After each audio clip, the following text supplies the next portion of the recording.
On les croyait inséparables. Sonia Mabrouk, la journaliste au regard franc, et Pascal Obispo, l'artiste au cœur battant. Mais derrière les flashs et les tapis rouges, une vérité bien plus sombre se dessinait. Une promesse. Puis une trahison. Et au milieu de tout cela, un enfant. Quelques semaines après avoir donné naissance à leur premier enfant, Sonia aurait surpris Pascal dans un moment qu'elle n'a jamais pardonné. Ce qu'elle a découvert ce soir-là a changé leur destin à jamais. Elle a dit au revoir, sans se retourner. Voici l'histoire d'un amour fracassé par le poids des silences et d'un choix impossible. Sonia Mabrouk dit au revoir à Pascal Obispo, le bébé qui a tout changé, l'amour mis à l'épreuve. Ils incarnaient en l'union parfaite, la rencontre magique entre deux univers que tout semblait opposés, mais que la vie avait su lier avec une évidence bouleversante. D'un côté, Sonia Mabrouk, femme de lettres, de conviction, de silence profond et d'élégance rare. De l'autre, Pascal Obispo, artiste incandescent, amoureux des émotions brutes, des notes qui déchirent sur le cœur et des mots qui soignent les blessures. Ensemble, ils formaient ce duo inattendu, poétique, presque irréel, une ode à l'amour moderne, mature, conscient. Et puis un jour, un miracle, l'attente d'un enfant, la promesse d'un nouveau chapitre, d'une vie à trois, d'une maison pleine de rires et de petits pas maladroits. Dans les premiers mois, tout était douceur. Sonia brillait d'une lumière maternelle, et Pascal, souvent discret sur sa vie intime, s'était laissé attendrir, attendait lui aussi ce moment unique. Ils avaient tout préparé, la chambre, les doudous, les livres de contes posés au bord du lit. Tout semblait prêt. Mais parfois, la vie ne suit pas le plan prévu. Dès les premiers jours après la naissance, quelque chose a changé. Rien d'explosif, pas de cris, pas de ruptures immédiates. Juste un silence, un vide, une absence. Et puis cette sensation lente, douloureuse, que Sonia allait devoir porter seule le poids de cette nouvelle vie. Le poids d'un amour qui vacille. Pascal, absorbé par ses tournées, ses studios, ses obligations artistiques, pensait peut-être qu'il suffisait d'aimer pour que tout se passe bien. Mais Sonia, elle, vivait une toute autre réalité. Les nuits blanches, les pleurs incessants, le corps meurtri, la solitude après chaque tétée. Elle, la femme forte et digne, se retrouvait face à un rôle immense, sans véritable relais. Elle ne reprochait rien. Elle comprenait même. Mais elle souffrait, en silence, comme elle a toujours su faire. Les proches remarquaient peu à peu cette fissure invisible. Elle ne s'affichait plus aux côtés de Pascal. Lui évitait les questions. Il disait « Tout va bien », avec ce sourire protecteur qu'on offre pour masquer les tempêtes. Mais Sonia, dans son regard, portait l'inquiétude d'un avenir incertain. Et puis, il y eut cette nuit. Une nuit banale en apparence. Le bébé pleurait encore. Sonia s'était levée, épuisée pour la 5e fois. Elle l'a bercé, seule dans le silence d'un appartement où l'amour semblait endormi. Elle a regardé autour d'elle. Il n'était pas là. Ni physiquement, ni émotionnellement. Pas cette nuit-là. Ni les précédentes. Et ce n'est pas une colère qu'elle a ressentie. Pas une rancœur. Juste une clarté douloureuse. L'évidence qu'il fallait partir pour ne pas se perdre. C'est à ce moment-là qu'elle a su. Le matin, elle a écrit une lettre. Pas un reproche, pas un adieu dramatique, juste des mots simples, puissants, limpides, des mots de femme, de mère, de partenaire qui choisit la vérité. Elle a laissé cette lettre sur la table. Elle a pris son bébé dans les bras. Et elle est partie. Un adieu digne, silencieux, bouleversant. Quand Pascal a lu ces lignes, quelque chose s'est effondré. Il n'a pas crié, il n'a pas couru, il a compris. Ce n'était pas un départ de colère. C'était un cri d'amour que l'on sauve en y mettant fin. un geste ultime de respect. Sonia ne l'a jamais accusé. Elle a simplement constaté qu'il n'était plus en phase. Que la parentalité, cette montagne qu'ils rêvèrent de gravir ensemble, avait révélé deux altitudes différentes. Et pourtant, ils s'aiment encore. Pas dans la forme classique, mais dans ce respect immense qu'on garde pour celui ou celle qui a partagé un pan entier de notre vie. Sonia n'a jamais dit un mot de travers sur Pascal. Elle le défend même encore, discrètement, avec pudeur. Car elle sait qu'il est un homme exceptionnel, mais que parfois l'amour ne suffit pas à penser les attentes divergentes. Quant à Pascal, depuis ce départ, sa musique a changé. Plus intime, plus grave. Certains fans disent moi qu'il n'a jamais été aussi profond. Peut-être parce qu'il chante désormais avec ce manque dans le cœur. Cette silhouette maternelle qu'il n'a pas su retenir. Ce bébé qu'il aime, mais qu'il ne voit qu'à moitié. Une séparation sans guerre, mais avec des larmes. Ils se croisent parfois. Dans des événements, à distance.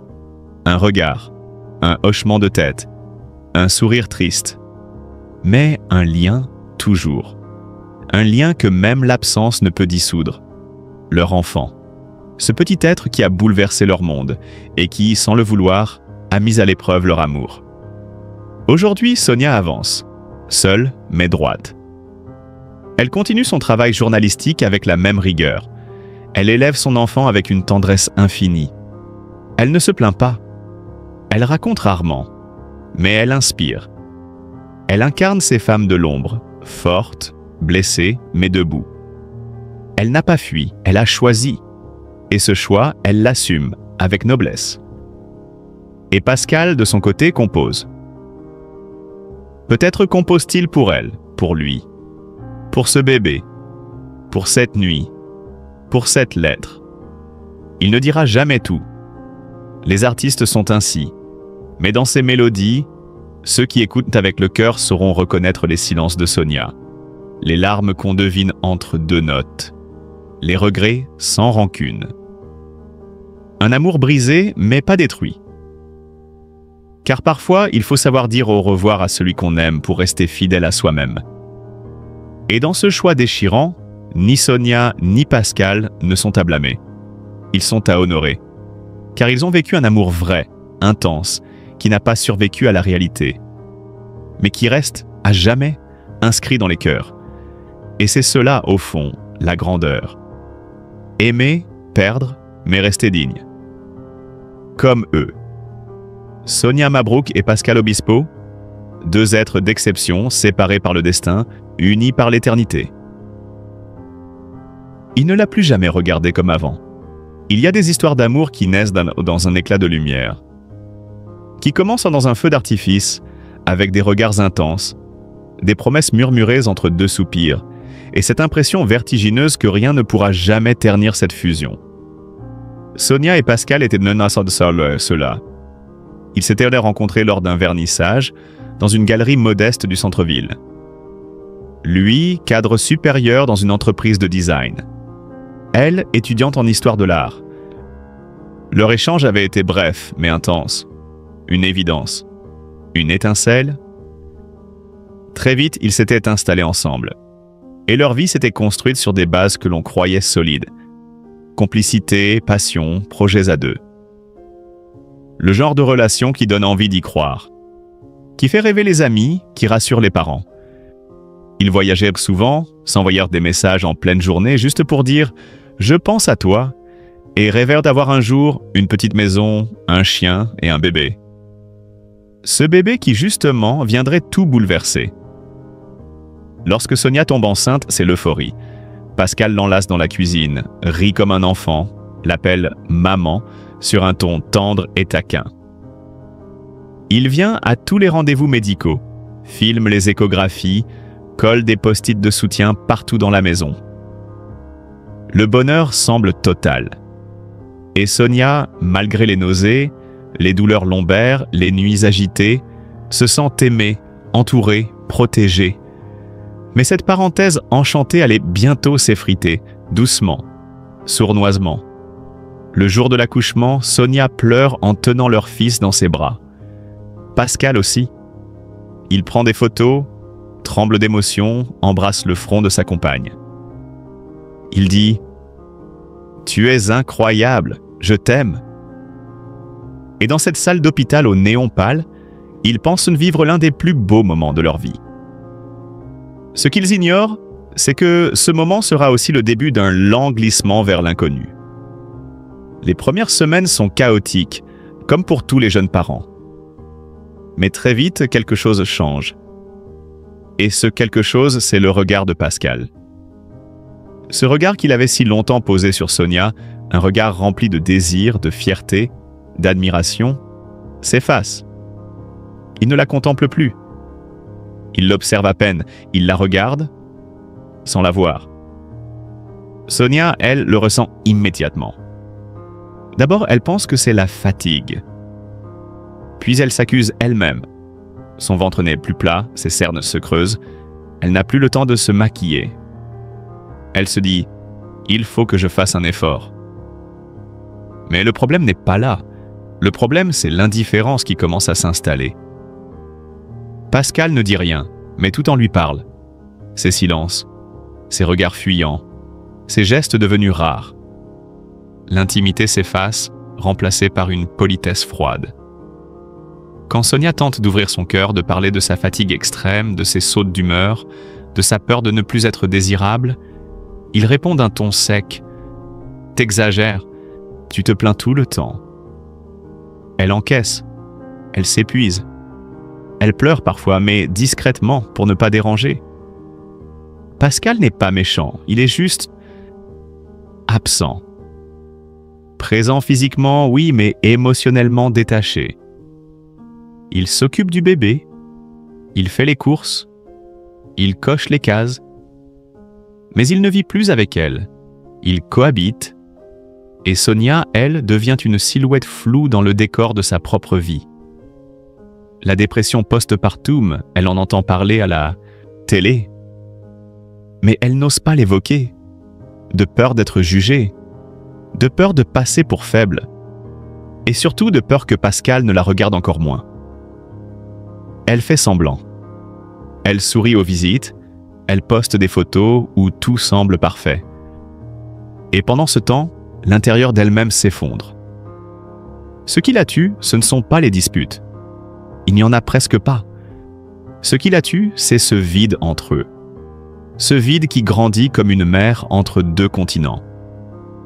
Chaque nuit, ils dorment dos à dos. Chaque matin, les mêmes phrases banales. « Tu peux changer la couche ? Tu veux du café ? » Et plus jamais. « Tu es belle, tu me manques, j'ai envie de toi. » Un jour, en rangeant le tiroir de la commode, Sonia tombe sur une ancienne lettre que Pascal lui avait écrite au début de leur relation. Elle relit les mots.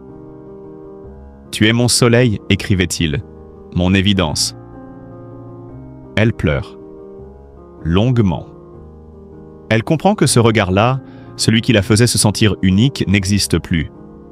Et il n'y a pas eu de fin théâtrale. Pas de hurlements. Pas de valise jetée dans l'entrée. La fin est arrivée comme une dernière page qu'on tourne sans bruit. Ils ont continué à vivre ensemble quelques mois, par habitude. Pour l'enfant, parce qu'il fallait. Et puis un jour, Sonia est partie. Sans fracas, avec une valise et un sac à dos. Pascal a dit « Je comprends. Rien de plus. » Aujourd'hui, elle vit dans un petit appartement. Elle partage la garde de leur fils. Elle voit une psychologue. Elle commence à se reconstruire. Lentement.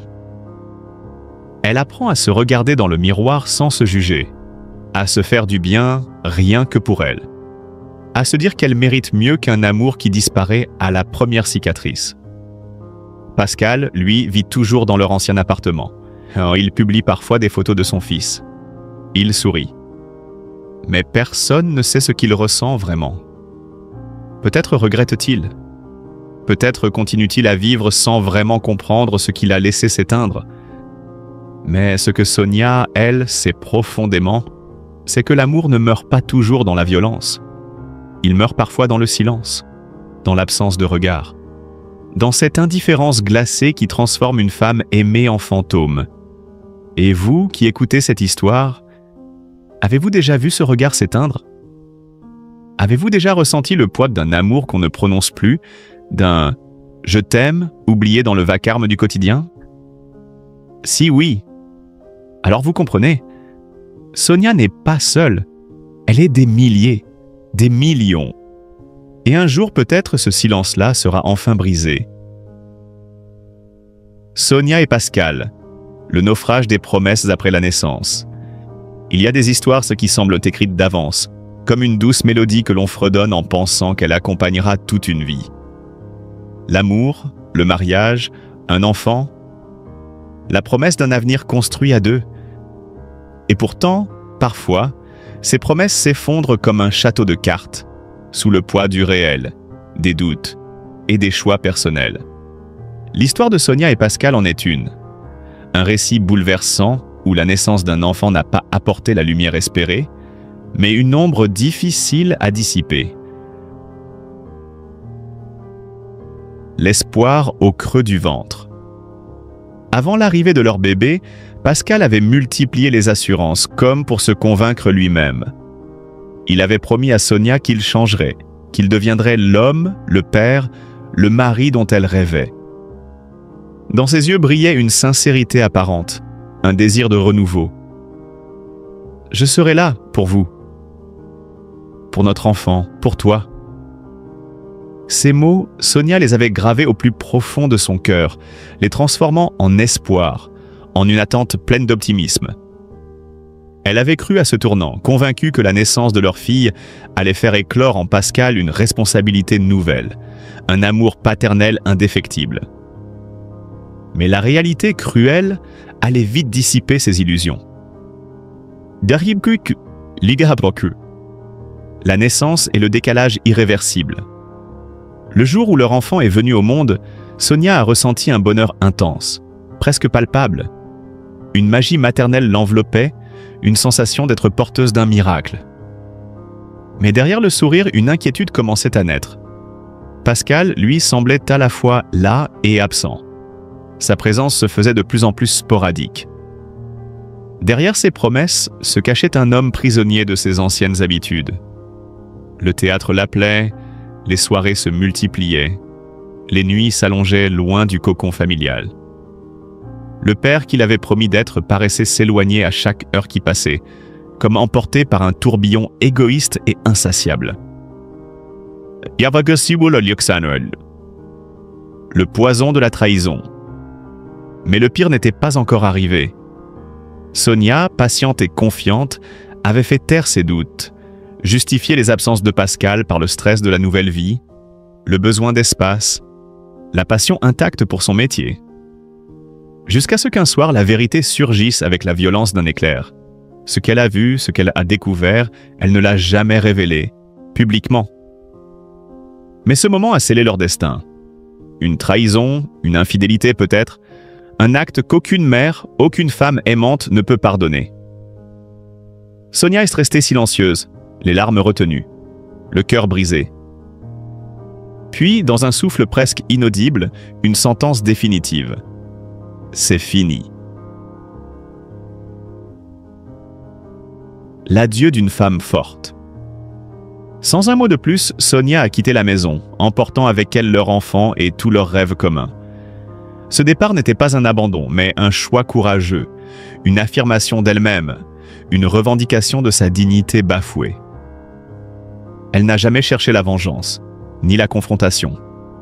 Son combat est celui d'une mère déterminée à protéger son enfant d'un père incapable de renoncer à son égoïsme. Sonia est devenue qu'une femme debout, malgré la douleur, malgré la désillusion. Une leçon d'humanité. Cette histoire est celle de milliers de femmes qui, derrière les portes closes, vivent le même drame.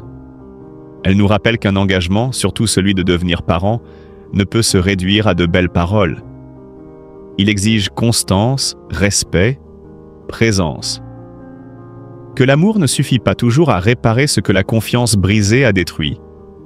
Mais surtout, l'histoire de Sonia nous montre la force d'une femme qui choisit de dire non, qui refuse de se perdre dans un amour à sens unique. Elle choisit la liberté, le respect de soi et la paix intérieure. Et dans ce « c'est fini » résonne un cri d'espoir, celui d'un nouveau départ, d'une renaissance. Dans ce monde où l'on glorifie souvent les débuts d'histoires d'amour, il est nécessaire de se souvenir que parfois, les fins sont les plus belles victoires. Parce que savoir partir quand tout est détruit, c'est un acte d'amour envers soi-même et ceux qu'on chérit. Sonia, en choisissant de fermer cette porte, a ouvert celle d'un avenir où elle sera enfin entendue, respectée, aimée.